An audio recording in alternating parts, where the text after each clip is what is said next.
राधे राधे दोस्तों, आपका इस भक्ति प्रेम रस चैनल में स्वागत है। हर साल ज्येष्ठ मास के महिलाएं या बहनें अमावस्या के दिन वट सावित्री का व्रत करती हैं। आइए सुनते हैं वट सावित्री की व्रत कथा। भद्र देश के एक राजा थे, उनका नाम अश्वपति था। भद्र देश के राजा अश्वपति की कोई संतान नहीं थी। उन्होंने संतान प्राप्ति के लिए पूरे मंत्र उच्चारण के साथ प्रतिदिन 1,00,000 आहुतियाँ दी। 18 वर्षों तक यह क्रम जारी रहा। इसके बाद उन पर कृपा हुई और उनके यहाँ एक कन्या ने जन्म लिया। उस कन्या का नाम सावित्री रखा गया। अब सावित्री बड़ी हो गई और बड़ी होकर वह बहुत गुणवान हो गई। उसके योग्य कोई वर नहीं मिल रहा था। वर न मिलने की वजह से सावित्री के पिता बहुत दुखी थे। उन्होंने अपनी कन्या सावित्री से कहा कि तुम स्वयं ही अपने लिए योग्य वर तलाश कर लाओ। सावित्री अपने पिता की आज्ञा पाकर अपने लिए वर ढूंढने निकल गई। सावित्री तपोवन में भटकने लगी। वहाँ उसे राजा धुंधसेन मिले। क्योंकि उनका राज्य किसी ने छीन लिया था, इसलिए वह वहीं रह रहे थे। उनके पुत्र सत्यवान को देखकर सावित्री ने पति के रूप में उसका वरण कर लिया। इसके बाद सावित्री घर लौट आई। सावित्री जब घर पहुंची तो उसने अपने पिता के साथ नारद ऋषि को देखा। पिता के पूछने पर उसने बताया कि उसने सामक देश के राजकुमार सत्यवान को अपना पति स्वीकार कर लिया है। जब नारद ऋषि को यह बात पता चली तो उन्होंने कहा कि हे राजन, ये आप क्या कर रहे हैं? सत्यवान गुणवान है, धर्मात्मा है और बलवान भी है, पर उनकी आयु बहुत कम है। वह अल्प आयु हैं। 1 वर्ष बाद ही उनकी मृत्यु हो जाएगी। ऋषिराज नारद की बात सुनकर अश्वपति राजा घोर चिंता में डूब गए। उन्होंने सावित्री से कहा, पुत्री, तुमने जिस राजकुमार को अपने वर के रूप में चुना है वह अल्पायु है। तुम्हें किसी और को अपना जीवन साथी बनाना चाहिए। इस पर सावित्री ने कहा, पिताजी, कुंवारी कन्याएं अपने पति का एक ही बार वरण करती हैं।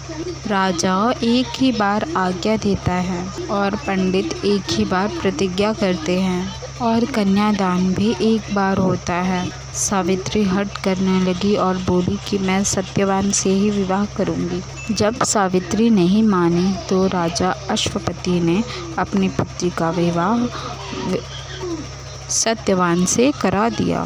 सावित्री अपने ससुराल पहुंचते ही अपने सास ससुर की सेवा करने लगी। समय बीतने लगा।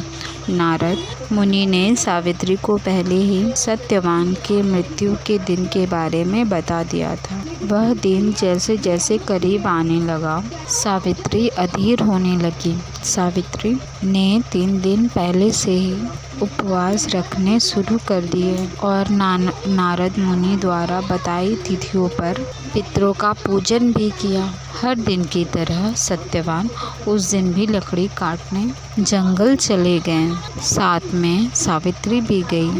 जंगल में पहुंचकर सत्यवान लकड़ी काटने के लिए पेड़ पर चढ़ गए। तभी उसके सिर में तेज दर्द होने लगा। दर्द से व्याकुल होने के कारण सत्यवान पेड़ से नीचे आ गए। सत्यवान के सिर को सावित्री गोद में रखकर सहलाने लगी। तभी वहाँ यमराज आते दिखाई दिए। यमराज अपने साथ सत्यवान को ले जाने लगे। सावित्री भी उनके पीछे पीछे चल पड़ी।